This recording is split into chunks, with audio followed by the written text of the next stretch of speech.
Like, we're not deciding. This is just we're guessing. We're what we think is going to be. No, this is it. This is it. This is the baby. early announcement. You listening, Academy? You listening? Write this down. Right.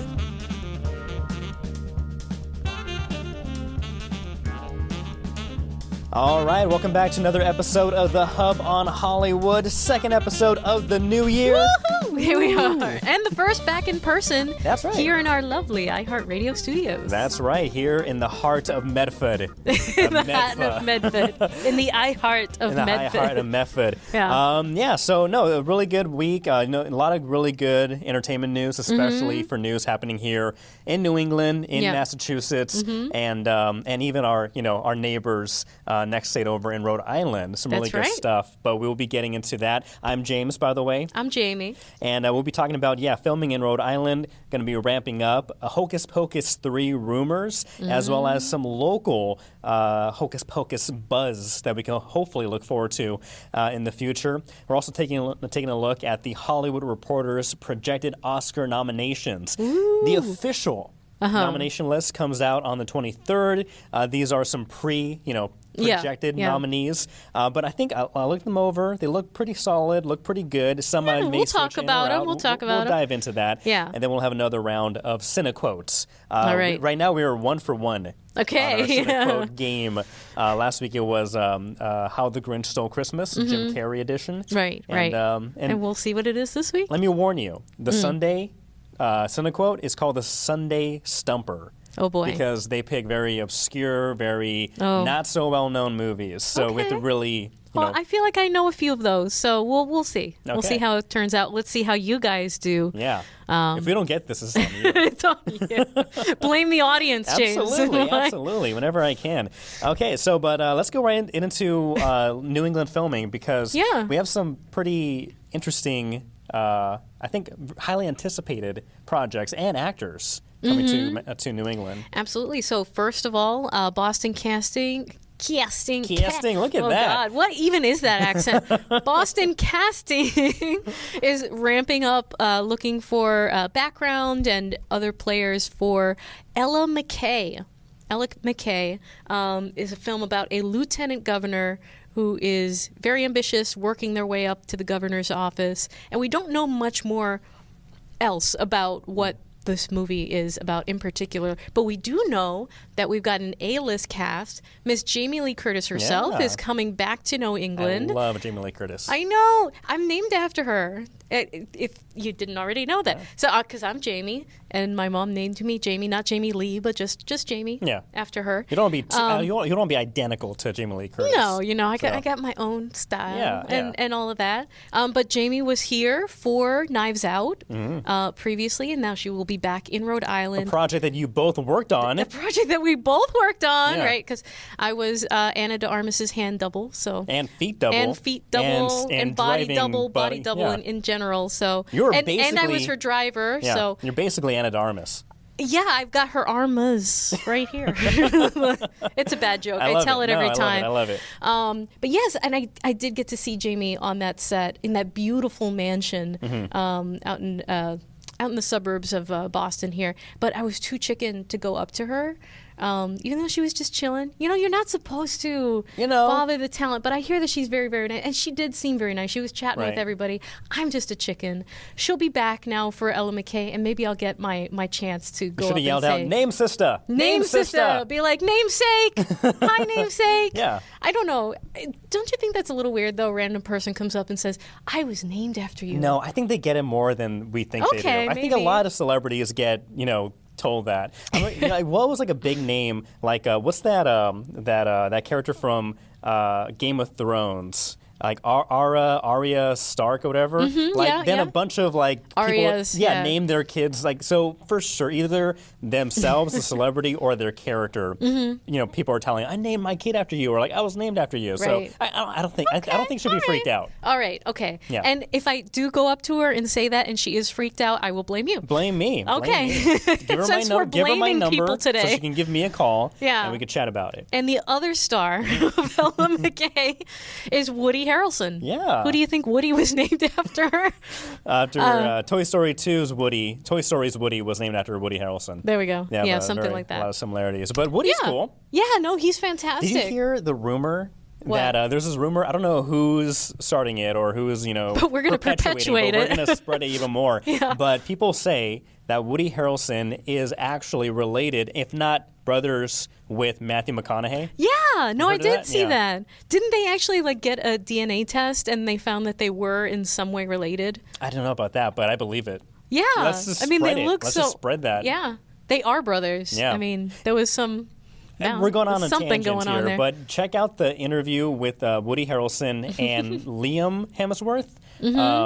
Because they did one of the Hunger Games movies together, and they're being interviewed as they do, and then Liam, he starts talking about because the interviewer goes, "Oh, you and your brother are having this big movie." His brother Chris Hemsworth are having this big movie in the same week. One is the Avengers, and one is this movie, and he goes "Oh yeah, my brother, he's doing his own media run, yada yada yada." And then you see Woody Harrelson's you can see the wheels turning in his head, and he goes "Oh my God, I didn't realize you guys were brothers, Liam and Chris Hemsworth." And he goes, "He didn't even know?" He's "Yeah, I had no idea." Woody's a pothead. He's a pothead, so a self-admitted pot smoker. So I think that's fair to say. But check out the interview; it's hilarious. Yeah. But do we have another person, a third A-list star? Oh, I wasn't sure who was the third one. Actually, do you have it? No, let me see. Let's see. It was we had Jamie and Woody. And Albert Brooks. Albert Brooks, of course. Albert, shout out. Yeah. That's all I got to say about that. But no, gotta love Albert, Jamie. And, exactly. And we Woody. all love Albert here on the Hub on Hollywood, Absolutely. and we'd love to have him here. Yeah. But also filming in Rhode Island, they're having a moment right here in New England. So we talk about all the films being made here in New England, not just Massachusetts, although, that's where we are. Yeah, it's a bread and butter. It's our bread and butter. Yeah. The Gilded Age season 3 is back filming in the beautiful locations and on the seashore and and everywhere around Rhode Island. I would love to be in that. Those period pieces, really beautiful, really fun. Kind of tough though, especially for the women at least. But, and even the men, because what you're wearing is just so intense and heavy and authentic. They try, they do their best. You've got the corsets and the petticoats and the wooden shoes, which I did on Little Women on the beach one time, and just the running back and forth in the wooden shoes. It was killer. But totally worth it, right? Totally worth it. I mean, yeah. As long as the check's clear. Speaking of Rhode Island, Good Burger 2 was also filmed in Rhode Island. Yeah. Good Burger 2 was also filmed in Rhode Island, just came out, and that was a lot of fun. You're also working on that one, too. Listen, I get around. You're everywhere. You are everywhere. I get around. You hear this, casting directors? You need this person. You need Jamie in your flick to make it successful. That's right. Yeah. That's right. Listen to James. And also, a super secret Sony film. Super secret, so we're not exactly sure. Is it another Spider-Man? Spider-Man universe related? Probably. Maybe. That's all they have. I mean, Tom Holland? Yeah. Going to be around. I can't confirm that. I'm just No, we're perpetuating rumors. We're making up rumors. This is rumors. what the Hub on Hollywood's all about. So be on the lookout for that one. Stick with the Hub on Hollywood. We will bring you casting calls as soon as we know. And as soon as we have them, we will get you onto this super secret Sony thriller that is coming to Rhode Island. Not so secret Sony thriller that just filmed in Massachusetts and is coming out very soon. We now have a release date for Madam Web. Yeah. And that is coming out very inconspicuously on Valentine's Day. Interesting. So guessing they are insinuating something, right? Sony wants you to take your honey or your loved one to the movies on Valentine's Day to see Madam Web. What's more romantic than spiders and a web of lies? A web of lies. Right? And we were talking a little bit about, people have some mixed feelings. The internet, as you know, can be very critical, can be very, they go right after anything they don't like. And apparently one thing they don't like is so far the editing of the trailer for Madam Web, as well as some of the promotional work that's been coming out. A lot of people have referred to the trailer for Madam Web, have compared it to the trailer for Morbius, which it also felt like something from the early 2000s, that kind of like cheesy vibe. Morbius notoriously, infamously did not do well, both critically and at the box office. Here's to hoping Madam Web is a better story and everything. Well, and here was my devil's advocate. It's like, well, maybe this movie is set in the early 2000s, so maybe that's why it looks a little corny and cheesy. Trying to be cringy on purpose. Maybe, maybe going for a little bit of Sam Raimi, It's a bold strategy. Very bold strategy. Very bold strategy, right? Going for kitschy and comic booky. Sure. But that can very easily go wrong, as we've seen. As Sony has proven time and time again. But also, to keep in mind, no bad movies have ever been filmed in Massachusetts, ever. Right. Not any. Wink, wink, they can't see me wink, can they? No. Yeah, no. If you're listening on absolutely the iHeartRadio or wherever your podcasts, wherever you get your podcasts, right. He is winking. Right. Speaking of movies that did well, I'd say Hocus Pocus 2 was a big success, and we understand that there are rumors that Hocus Pocus 3. If anything, I feel like that's kind of been confirmed, but the rumor, I think, is that a third one will be filmed here again in New England. Is that what you've heard as well? I mean, that's what I'm reading. Yeah. I think that it was so well received, and it made that cash money. Yeah. And hey, what do they do now with IP? What do all of the studios do now with IP? They beat that dead horse with that broomstick. They're going to beat it with a broomstick, I think, with Hocus Pocus 3. Now, one mistake though, I did enjoy Hocus Pocus 2. It was fun for what it is. Lighthearted kind of family movie, building off the world of Hocus Pocus 1. But one thing that I had a problem with, and many others had a problem with, is that we didn't see returning characters. We didn't see Omri Katz. We did not see Vanessa Shaw. We did not see Jason Marsden, Thora Birch. However, we did see them in person. Yes. We interviewed them here on the Hub on Hollywood, and we also saw them for It's Just a Bunch of Halloween event in Salem, Massachusetts. This past Halloween, yeah, it was a great event. We had a really fun time. Autographs were had, photographs taken. Dancing was done. Was boogalooed, and we have very good news to report is that there will be another round of It's Just a Bunch of Halloween with Omri, with Vanessa, with Jason returning, and Thora coming back. However, some mysterious aspects to this return is we will have 2 more original cast members joining us for this time around. We don't know who they are, though. So they could be anybody. Could it be Meryl Streep? Meryl Streep? No. No, wait. You got this. I meant to say the other one. The other icon. Cut this part. No, we're keeping this in. Maybe Meryl will make an appearance. But for the first time, don't fire me. How about Bette Midler? Bette Midler, maybe there we go. Bette Midler, maybe Sarah Jessica Parker, maybe. Now I'm forgetting on the third witch. I think my talent is insulting the cast of Hocus Pocus. I think I'm really good at that for some reason, and I am so sorry. I am so sorry, guys, and I love you so much. Yeah. Let's start our campaign to get the entire original cast in Hocus Pocus 3. Yeah. We'll start a petition and everything, and then hopefully they'll forgive me. I had on the tip of my mind, the tip of my brain, the third witch. I'm blanking. I had it. We're not forgetting you. We're not forgetting you. Actually, it's right at the tip of my tongue. If you're listening to this, if you're watching this, let us know. Type down below as we look it up right now. Anyways, but that would be really great if they brought that back. So they had hundreds, if not thousands, of people in the background. It was so much fun. Right, those big outdoor scenes, tons of trick-or-treaters, a great way to get the entire community involved. And it, as we know, films in New England and films in general, huge boom to the economy. Kathy and Jimmy. There we go. Kathy, we love you. James Rojas, everybody. Thank you. No, but yeah, it was It's always great to see local talent celebrated, recognized. The filming is great. The background actors are fantastic to see and everything. And, of course, the events, the day players, and the events afterwards, celebrating them in person. Really fun to watch. Exactly. And once again, stick with the Hub on Hollywood, because we will bring those casting calls to you so that you can spend the day with us on set and start your amazing career. Absolutely. And or continue.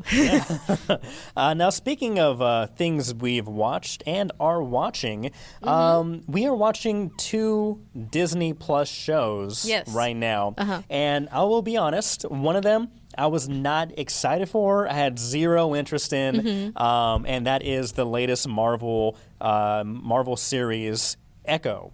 That's right. Right. So I watched, the last series I watched was season 2 of Loki, the final season of that series. And Tom Hiddleston, fantastic actor. It was a fantastic way to end that series. And, kudos to that whole team for putting that together.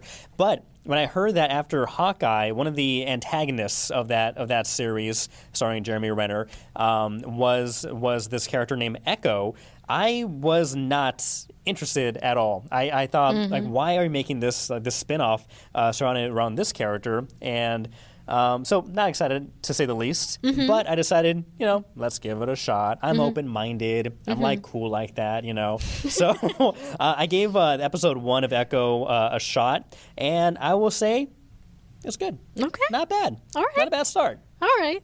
Well, look, what I'm most excited about with this Echo character is how it ties into the Daredevil universe and bringing back Daredevil and that incredible show and all of the incredible talent associated with it. And Echo is very much tied into that. She was raised by Kingpin. Her parents were killed by Kingpin, but Kingpin tells her that it was Daredevil that killed her parents, and so she's obviously on this path of revenge. Yeah, a Daredevil and Ronin.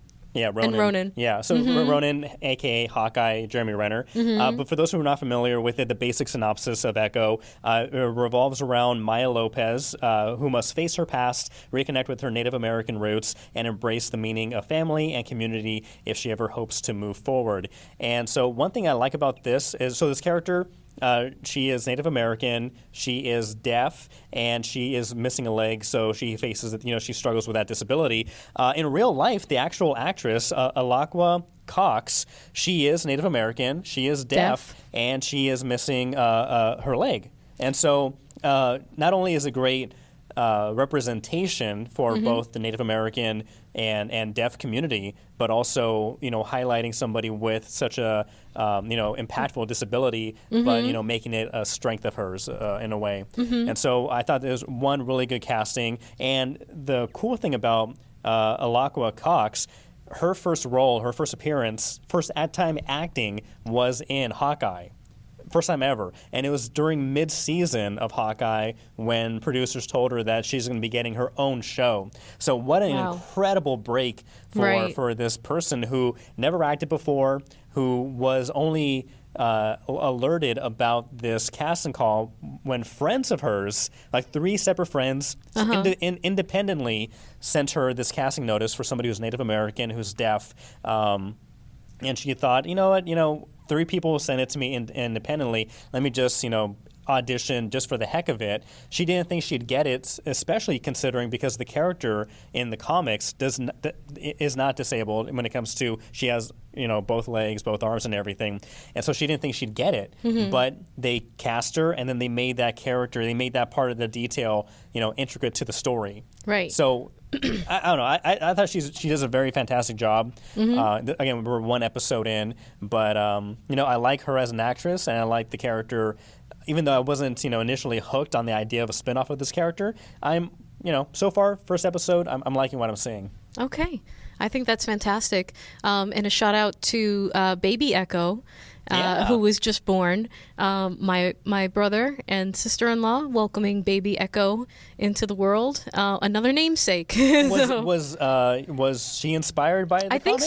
I think so. Yeah, because they are big fans of Everything nerdy. No, that's great. So I think that that's the inspiration. It's such a strong character overcoming so much. I did watch most of the first episode of Echo, and I just, without giving too much spoilers, wanted to ask you, did you think that it was too dark? Or, what's the tone that we're setting here? I appreciate that Marvel, and in the beginning of the episode, they have a disclaimer. They warn you that it deals with dark matters and things like that, and you see people getting shot and some brutal kills. But I think it's a good change of pace. I think that Marvel needs some kind of rearrangement. Things for the longest time have felt the same, have felt, rinse and repeat, do the same thing. And, and they really leaned into being too quirky or, poking fun of itself in a meta way that, initially felt good, felt fun, and then overall every series, every movie felt that way. So I like that they're going to a darker tone. I like that they're focusing something on a smaller scale, because every movie we've seen, like the world is at stake, the galaxy is at stake. I like, that was fun, but I think we need to get back to some of the roots of some of the comics where it focuses on things that are happening in a city, in a community. I think that's why Charlie Cox's Daredevil works so well as well. And that's in production right now, a brand new season. It was the fans that all collectively came together and are bringing him back, and he may or may not appear in later episodes of Echo. Well, let me spoil this for you. He appears in the first episode. All right. Yeah. There we go. I'm not sure that was a big spoiler, because I think it was in the trailers and in the teasing stuff. So he does appear in this one, and from what I hear, from what was reported by Marvel, is that there's going to be like a 7-minute long fight, but at some point during because they already have like an initial conflict interaction in the first episode, but then they have apparently a longer, more in-depth fight later on in the season that people have been, looking forward to and excited for. I do have one gripe. Okay. What's the gripe? Now, I am not a member of the deaf community, of course, but I feel like, so one thing that they do very well is they embrace the deaf community, and they have, obviously the main character, Echo, is deaf, so all her friends and family, they know sign language, as many families would learn when one of their members is deaf or hard of hearing.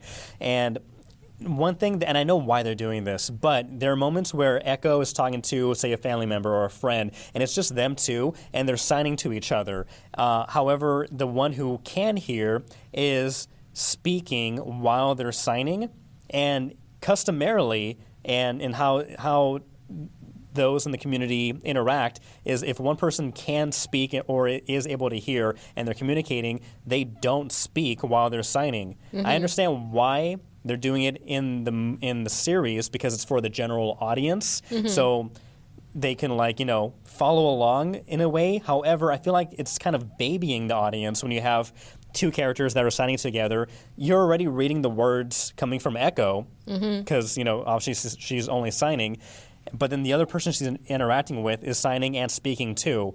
Just have them both sign. Like, have the audience go into their world and read the dialogue as normal. That part kind of took me out of it, because that did not seem realistic. And from what I've researched, it is not common for one person to be speaking while they're signing to somebody who is deaf. So again, they're doing it for the audience. I feel it's kind of babying us in a way.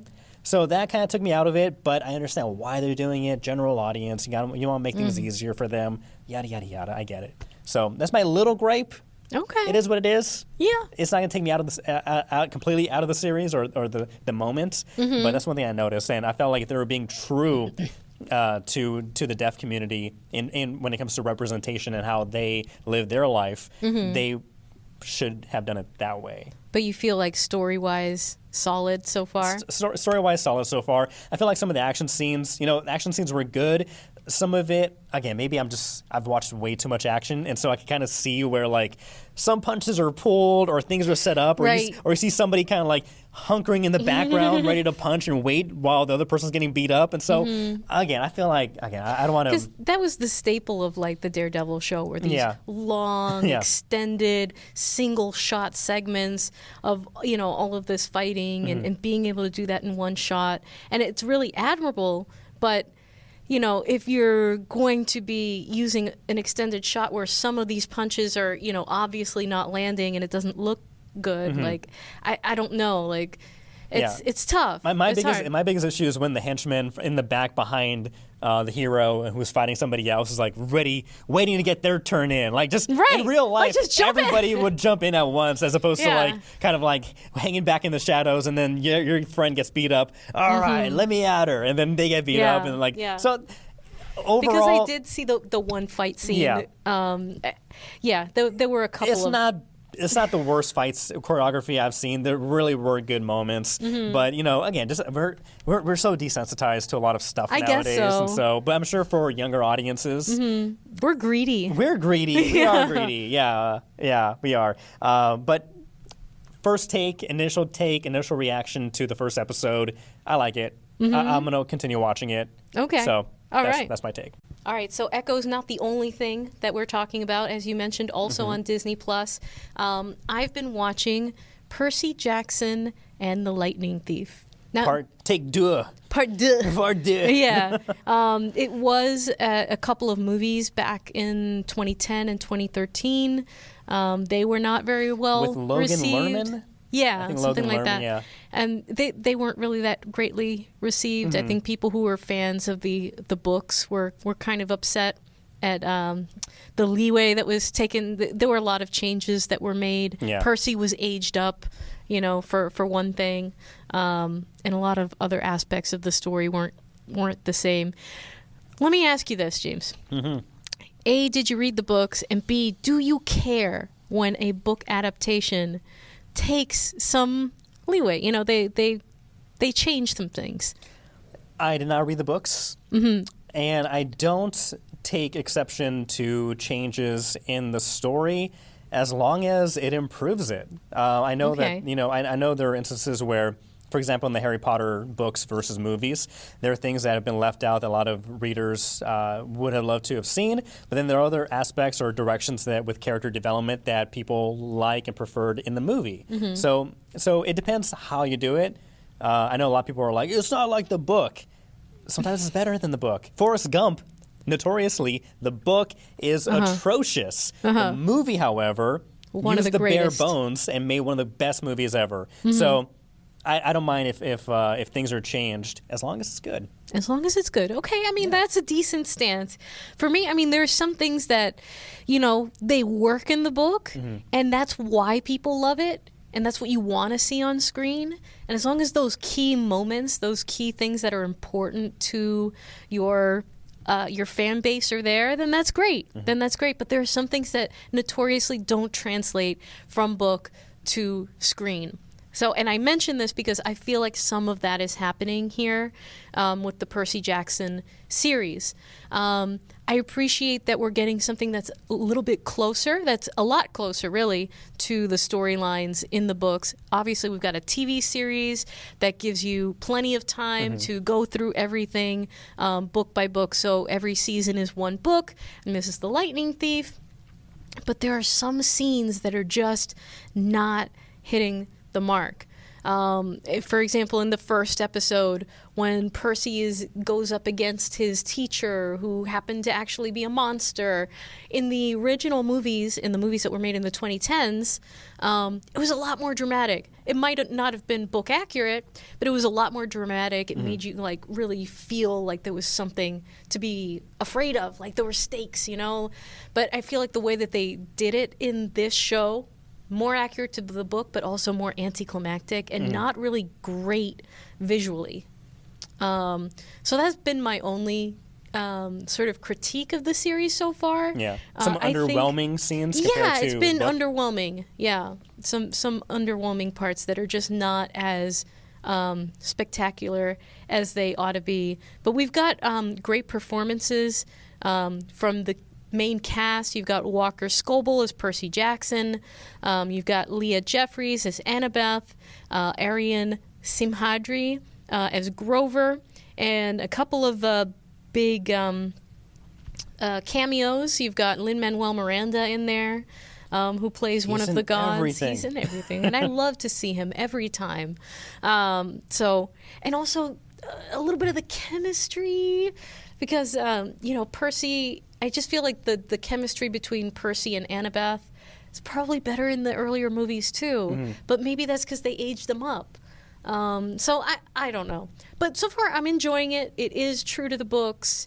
Well done, well paced, just maybe not as exciting or visually stunning as one might have hoped for Percy Jackson. So how many episodes are you in? Like 4. 4 in. Do you know how many there are total? I think this season is going to have, 6 or 7? Okay, so you might as well commit to it. Yeah, I'm most of the way through. And it's weekly. The episodes are dropping weekly, which gives people something to look forward to, I suppose. What do you feel about that? I don't like it anymore. I don't like having to wait. Maybe I'm just spoiled at this point. Yeah. Everything is, instant gratification. I don't want to wait for a weekly installment. Just give it to me now. I don't have I'm not going to have time in a week, okay? Yeah. This is the exact time that I have, a few minutes to myself away from my kids. Like, I want to be able to watch it. Yeah. But, I know how you feel. I feel like, like everybody when Netflix came out and they said, you can binge all you want. And like, oh, it's great. So you go through House of Cards very quickly. You go through, all these different movies and shows very quickly, and it's fun, it's exhilarating. But after a while, like, it is true that there is a problem with binging, as in, like, you watch a show in 1 or 2 nights, and then you're in a dry spell for at least a year until the next season gets into production and starts going, and then comes out again, and you have to kind of like jumpstart your memory of how things went, and you have to go through that process. And so I did appreciate how Disney Plus went with the route with releasing things weekly, like The Mandalorian. I like how they came out with things weekly, because it does keep you on the edge of your seat. Also, it keeps the discussion alive for the show. One problem that Netflix has, or had and still has in some ways, is that, say a show comes out, it's very popular, everybody's talking about it for a week. Buzz dies down, and then interest drops, and then you've seen shows not get renewed again. However, for example, like The Mandalorian came out week by week by week, you have a new episode come out, a lot of discussion, a lot of videos, a lot of dissecting, a lot of theories, a lot of interest. Next week, ramps it up again, and so you have that going on for at least 8 weeks, maybe even more, depending on what the series is. It's good business. It's good business, and it keeps that in the people's attention, in their focus, and I think studios are more willing to, let's do another season, let's go for it again, and so I think there are pros and cons. Recently, I've been liking the once a week kind of a thing. Makes me miss the good old days when we were kids. And you had to wait for Sunday. Yeah, we had to wait for Sunday to come around for your show to come out with a new episode. So I do like that. I do. Again, we live in the age of gratification now, as opposed to spreading it out. Yeah. So I think it depends on the show also, but for the most part, I am enjoying the week by week thing. All right. Yeah. Okay. Now when you were in the olden days, did you also back in the 1900s? Yeah, back in the 1900s in the 20th century, did you also walk uphill both ways in the snow to get to your television set? Yeah. Well, I live in California, so you had to walk uphill both ways through avocados and streets made of gold. But we had no hills because I grew up in Miami. So it's just past alligators and humidity. Yeah. Through that. Yeah. Very sticky. Well, yeah. So let us know what you think. What do you prefer? Have you watched Percy Jackson and the Lightning Thief? The Lightning Thief, or is it the Olympians? The Age of Olympians, or No, it's Percy Jackson and the Olympians. And the Olympians, but it's the story of the lightning thief. Okay. Do you like that one? Yeah, it's a long. So the official title is Percy Jackson and the Olympians, the lightning thief. So long. Or do you like Echo? One word. Do you like that show? Mm-hmm. All right. It's on Disney Very Plus. easy. Also, let us know what's your preference. Do you like the binging, model of streaming, or the week by week model? Let us know. Also, what you should let us know is what you think should be the Oscar nominees, the Oscar winners this time around. So the official Oscar nominations list does not come out until the 23rd, which is Tuesday. We record before then, so we're going to go with the Hollywood Reporter's Oscar nomination projections for the 96th Oscars. So we'll get through this. Yeah, so I've seen most of these movies, not everything, so of course this is going to be biased to an extent. But for the Hollywood Reporter, what they have listed for Best Picture, projected nominees are Oppenheimer, Barbie, Killers of the Flower Moon, The Holdovers, The Zone of Interest, Poor Things, Maestro, Past Lives, Anatomy of a Fall, and American Fiction. Really quick, though, that's 10 nominees. It's a long. I know they used to have like 6 or 7, and then people were griping of like, this one didn't get nominated. This movie should have been nominated, but they were like, there's only 6 spaces. So they're trying to make everybody happy? Because of that pushback, they're like, we're going to go to 10. Is it really 10? I agree with the reason, and I think there should be 10 nominees, but that's a long award show. How do you pick? Yeah, right. Anyway, so they have also alternative nominees: Saltburn and potential surprise Rustin. As for Best Picture, what I think now, I love The Holdovers. I love that movie. I want to see it again and again because it feels warm, it feels comforting. Paul Giamatti was fantastic. Dominic Sessa, Devine Randolph. I love the whole thing. However, who I think will win the Best Picture, but he'd be nominated and win, is going to be Oppenheimer. I guess. I don't doubt that is true. I don't know. I feel like Barbie, I feel like it's going to be tough. It's going to be a lot of Barbenheimer at the Oscars. But I don't know. Barbenheimer jokes. Yes. But do you feel like, I know I loved Barbie. I know a lot of people loved watching Barbie, and it's got that message about women and men and, sexual politics, and it was just fun. Fascism. And that patriarchy. Patriarchy, and I don't control the railways or the means of commerce. I think Barbie is a really good movie. I think and very popular, of course. A lot of people liked it, enjoyed it, loved it. I'm just thinking on the technical level, storytelling level, acting level, put all that together. And again, you could argue the same thing with Barbie. I understand that. I would still say I think Oppenheimer is one of those like the Academy they love that type of movie. You have Cillian Murphy, you have Emily Blunt, you have Robert Downey Jr., you have so many. Practically everybody in Hollywood worked on this movie, had some role, major or minor. It seemed like everybody who was anybody. Josh Hartnett was in there. Everybody was in there. The guy from Drake and Josh was in there. Like everybody. But I think the Academy, I feel like they're going to go with Oppenheimer. I also agree it is the right choice, but I feel like that's more their taste, more their style. Yeah. So I just feel like it's so hard to measure these movies against each other when they're so radically different, and there's so many different things that they appeal to. So you think that it's going to be Oppenheimer. I tend to agree. However, I would vote for Barbie. I would love to see The Holdovers win. Now, I personally would love to see that, but who I think would win is Oppenheimer. I know Poor Things, starring Emma Stone and what's his name? He's the Incredible Hulk. I'm blanking on his name. Mark Ruffalo. I'm hearing a lot of really good things about that. Also hearing a lot of good things about Maestro and American Fiction. I really want to see that one with Jeffrey Wright. Filmed here in Boston, in Massachusetts. But again, I think Oppenheimer has this one. Saltburn is an alternative, projected nominee.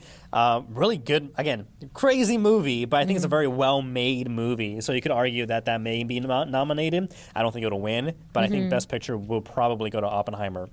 Again, we're not deciding. This is just we're guessing. We're what we think is going to be. No, this is it. This is it. This is the early announcement. You're listening, Academy. You're listening. Write this down. Right. Best Director. Oh, Best Director. Best Director. Best Director. Go. All right, Best Director.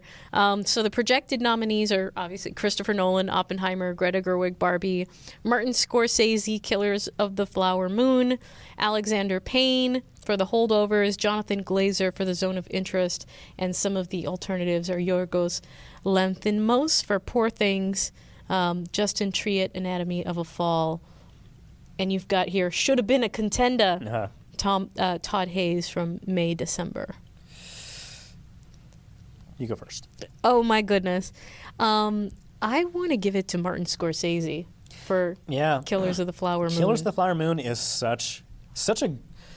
Again, I say that, you could have shaved off 15, 20 minutes from there. That being said, still, it is a great movie. You get such powerful performances from Leonardo DiCaprio and Lily Gladstone. I hope, and I think she's going to be potentially nominated for Best Actress. Lily Gladstone, amazing. But yeah, Scorsese did a fantastic job in this directing this film. I just recently watched a video of how they filmed this, both not only on digital camera but also film. And they use a different type of film cameras, and even one owned by Scorsese that is like 1910 for certain scenes that are black and white, kind of flashback, kind of newsreel vibe. So like the one that you hand crank, like they use that too.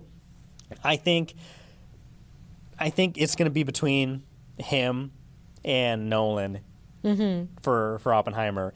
That it could go to either one. Both of them masters. Both of them at their craft. Yeah, both incredible movies. And so I can see it going for either one of them. Again, Greta did a great job, fantastic job with Barbie. I'm just not sure if the Academy, comparing it with Oppenheimer and Killers of the Flower Moon, will put that above that or on that level. Whether it has the same impact. Right. So okay. So I'm good with either Scorsese or Nolan. Best Actor. So projected nominees are Paul Giamatti, The Holdovers, Cillian Murphy, Oppenheimer, Bradley Cooper, Maestro, Leonardo DiCaprio, Killers of the Flower Moon, and Coleman Domingo for Rustin. Okay. Like I said, I love The Holdovers. I think this is Paul Giamatti's best performance by far in his entire career. I could see more of this character. I could see more of him and more of this movie.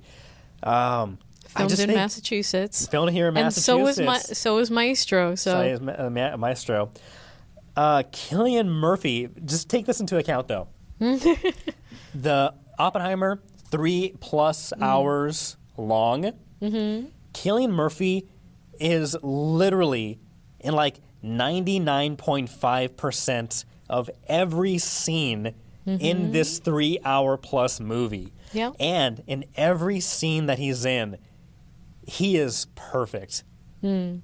I would be completely surprised and dumbfounded if he did not win this. I think Paul Giamatti did great. I've heard great things about Bradley Cooper. I know Leo did a fantastic job in Killers of the Flower Moon. But if you're putting them side by side with everybody, Cillian Murphy, I think he's this year on a different pedestal. Yeah. Well, I think the closest would be Leo behind Cillian or up to Cillian's standard. And it's just, I love everything that Leo does. and he deserves way more Oscars than than the current one that he has. So now there are the alternative nomination for Best Actor: Jeffrey Wright, American Fiction. Potential surprise: Barry Keoghan for Saltburn. He did. What your opinion aside on the movie and the contents of the film? Barry Keoghan is fantastic in Saltburn. Nicolas Cage also is probably his best role in a long time, if not the best role that Nicolas Cage has been in Dream Scenario. He did really good. I don't think he would maybe be nominated, but I would say there's an argument. But you know, he did a very good job in that movie. But yeah, I think Killian is gonna kill. Kagan, Barry Keoghan, his performance, so uncomfortable, and terrifying, and entertaining at the same time. And he has more naked scenes than Cillian Murphy does in Oppenheimer. So I would hope that he at least gets. Is that the measure of things? Yeah. Yeah. Full frontal too. Yeah. So I'm hoping he at least gets nominated, at the very least. Yeah, for I would that hope performance. he gets nominated. As much as I am never watching that movie again. I probably won't either. Yeah, it was too much. Yeah. It was too much. All right, so Best Actress nominees. The projected nominees are Emma Stone for Poor Things, Lily Gladstone for Killers of the Flower Moon, Carey Mulligan for Maestro, Margot Robbie for Barbie, and Sandra Huller for Anatomy of a Fall. Some of the alternatives could be Annette Bening from Nyad, Greta Lee from Past Lives, and should have been a contender, Helen Mirren for Golda. What are you thinking? I've heard now. Again, so I've seen Barbie, I've seen Killers of the Flower Moon. I have admittedly not seen Poor Things, Maestro, Anatomy of a Fall. I loved Lily Gladstone's performance in Killers of the Flower Moon. I feel like she was the heart and soul of that movie, and she was not only, you know, acting with her words, but and her emotions, but she was also doing a lot of body acting. Like you could sense what she's feeling, thinking, just through her body language alone. I thought she did a fantastic job. I'm also hearing really great things about Emma Stone in Poor Things. A lot of buzz around this film, which may be a surprise. Nominee and winners and a lot of things, but I hear Emma Stone's a good. Well, I will say for Carey Mulligan, I did see Maestro, and that movie is not about Leonard Bernstein. Even though Bradley Cooper does an amazing job embodying him, also parts of it filmed here in New England, but that movie is about her. She is the beating heart of that film as Leonard Bernstein's wife, and I think she just does a beautiful, beautiful, really compelling job. So I wouldn't be surprised if she gets recognized for that, and at the very least, is nominated for that performance. So for me, I think Carey has a very high potential there in the running alongside Emma. But we need to decide now who is going to win, who's going to walk away with that trophy. Yeah. Because the Academy is looking to us, James. Yeah. So I'm going to go with Lily. You're going to go with Lily? Yeah. Okay. She's going to win. I'll say it right now. And we'll wrap up the last Best Supporting Actor and Best Supporting Actress. Robert Downey Jr., Oppenheimer. Ryan Gosling, Barbie. He was really, really good in that. Robert De Niro, Killers of the Flower Moon. Willem Dafoe, Poor Things, and Mark Ruffalo in Poor Things as well. Potential surprise, Dominic Sessa in The Holdovers. Should have been a contender, Glenn Howerton in Blackberry. I think Robert Downey Jr. is, again, Oppenheimer may be the runaway for this year. However, Robert De Niro plays such a conniving, two-faced character so well. Yeah. He has been in a variety, of course he's an icon, he's a legend in the acting world. He's done some recent movies like Bad Grandpa and some other like weird movies that, the younger generation may not be too familiar with, or like how of a serious actor he was. But in this film, you could see exactly, he's still got it. He is still in his zone when it comes to acting. So I wouldn't be surprised if we get a surprise Robert De Niro. I think Robert Downey Jr. is the front runner. Ryan Gosling, however, if you had to say if Barbie were to win any Oscar, this season, this year. Yeah. I might say Ryan may be the surprise, may be able to pull it off. I mean, he's already got a surprise award for the I'm Just Ken, which won for Best Original Score, Best Original Sound song for a movie. In one of the previous award shows. He better perform. He better perform at the Oscars. I want to see that. I want to see that. But, you know, he had his dramatic moments in that film also. He's like, no, you failed me, and, you know, and all of that. So, he could be the dark horse. Yeah. Right on the patriarchy horse. Yeah. Which was the symbol of Kendom. Yeah. All over. So, yeah, I mean, he could be the dark horse. I agree. All right. And Best Supporting Actress? Moving on to Best Supporting Actress, we're rounding out our potential nominees with the projected winners: Davine Joy Randolph of The Holdovers, Jodie Foster from Nyad, Emily Blunt in Oppenheimer, Danielle Brooke in The Color Purple, and Sandra Huller, The Zone of Interest. An alternate could be Rosamund Pike from Saltburn. Yeah, very great performance. Potential surprise, Julianne Moore from May December. And it should have been a contender, Penelope Cruz in Ferrari. Mm-hmm. So. Yeah. I love Davine Joy Randolph in The Holdovers. I think she definitely deserves a nomination. What surprised me the most, or one of the biggest surprises of Oppenheimer, was Emily Blunt. Like, I saw so little of her in the advertisements, in the trailers, in the first half of the movie. Literally, like the first half, maybe like mid-act 2, when she really starts coming in, you don't see much of her. She's always in the background when Oppenheimer's being, he's in that closed-door meeting in that very small, like 5x5 room. She's out of focus in the background, silence. It's not until like mid-second act and maybe like later second act and the third act when she really appears on scene. And such a powerful performance. Like, I was blown away by her performance in this. You were blown away? I was blown away by Oppenheimer.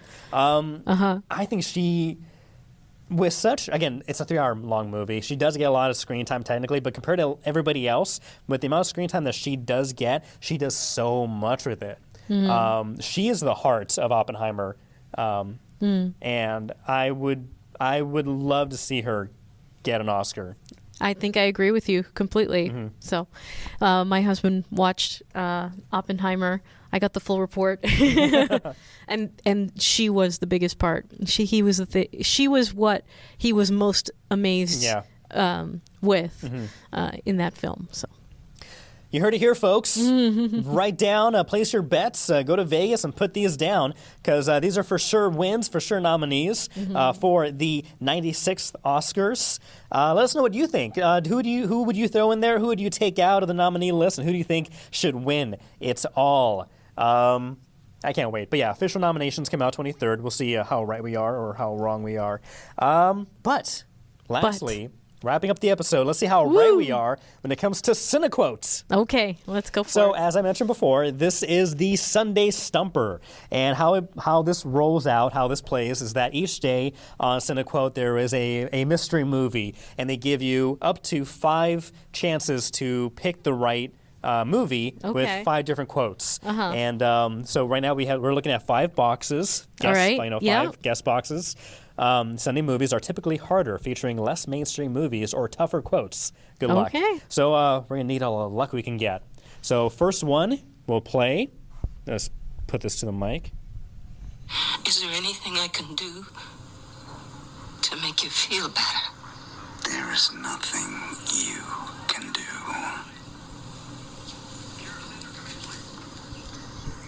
It's her. I feel naked without her. Naked.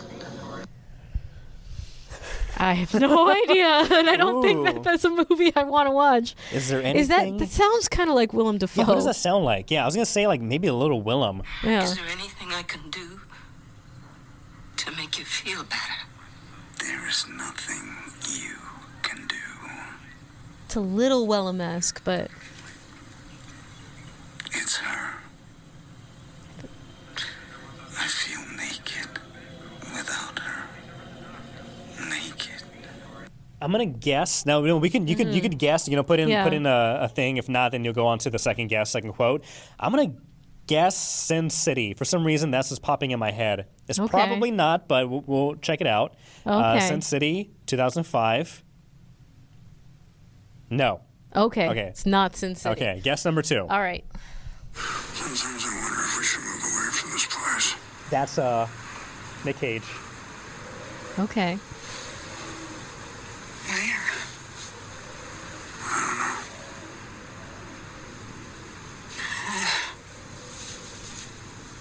I like it here. It's peaceful here, right? This is like our little home. Actually, I don't know. Okay. The first line sounded like Nick Cage. The second one, not so much. But anything ring a bell? No, nothing is ringing a bell. Okay, let me one more time. Sometimes I wonder if we should move away from this place. That sounds like Nick Cage. A little bit, but it also sounds like someone older. Where?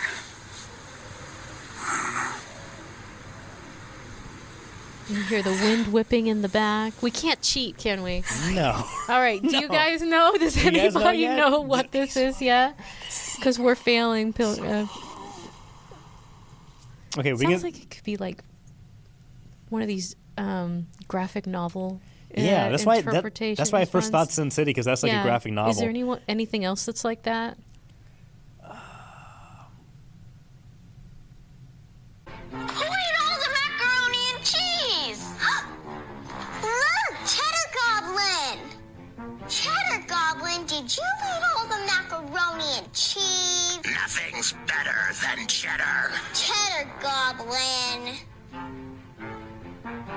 Cheddar Goblin! Cheddar Goblin! Cheddar Goblin! Yeah! So is this like a dream sequence? I have no idea. This seems like Beetlejuice-esque. Yeah. Definitely a weird movie so Wow. far. Maybe something that's dreamlike. I don't know. There were a lot of movies in like the late 80s and early 90s where, remember there was one where you got sucked into the TV and everybody was trying to fight their way out of the television, and it just sounds like a creepy old movie like that. Yeah. I don't know. This is a stumper. This is a Sunday this is definitely stumper. a stumper. And James won't Yeah. let me cheat. I'm No. trying to cheat over here. No. We can skip again. Yeah. Skip. I mean, okay, what else can we do? Going to guess 4. All right. Okay, guess number 4.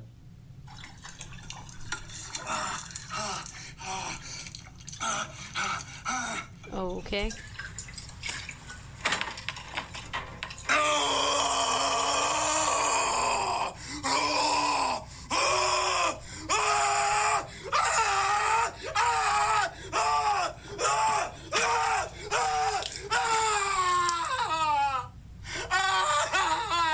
Okay. Good. Not done. It's still going. Oh wait. Oh, something's triggered. Okay. What? Oh wait, I can see it in my head. What is it? Is he like cutting off a limb or something? he's like in the bathroom. He's smashing the glass. I think.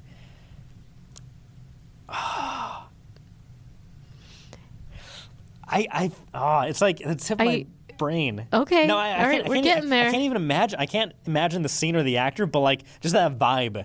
The vibe. Like, it feels like it's in a bathroom. Yeah. It feels like the character's like maybe it had just broken like the mirror. I think every subsequent quote solidifies that it's a movie I don't want to watch. Like, ever. All right, I think we should go on to the last. Okay, last one. guess Last here. one. Last Have quote. you guys got this already? Because we haven't. All right, last one. Oops. All right, 3, 2, 1. So what you hunting? Jesus freaks. I didn't know they were in season, man. Yeah, well... Just tell me, man. They lit her on fire! They were weirdo, hippie types. Whole bunch of them. Then there was the muscle. It didn't make any sense. They were bikers and gnarly psychos. And That's kind of sound like Nick Cage.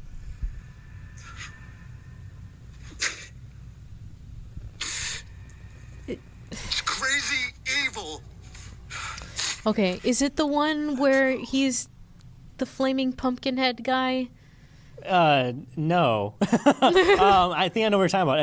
It's like a comic book one. It's he's like a motorcycle. Yeah. It's not that. It's not that. Okay. I don't believe it is. Unless you've got another guess. Well, the Headless Horseman. No, it's not the Headless Horseman. No. It's I know what you're talking about. It's what's the character? It's what's it? Ghost Rider. Ghost Rider, and that was It's Nick Cage, right? No. That was Nick Cage. I don't think this is Ghost Rider. If I'm wrong, then I'm amazed because I remember seeing that movie, but I don't remember these scenes. Mm-hmm. But I have no other guess, so we can try it. Ghost Rider. I think it's 2 words. Ghost Rider. 2007. All right. Let's see. Or there are 2. I didn't see this. I didn't see part 2. So could it be the second one or the first one? Well, maybe it's the second one. Well, I don't know.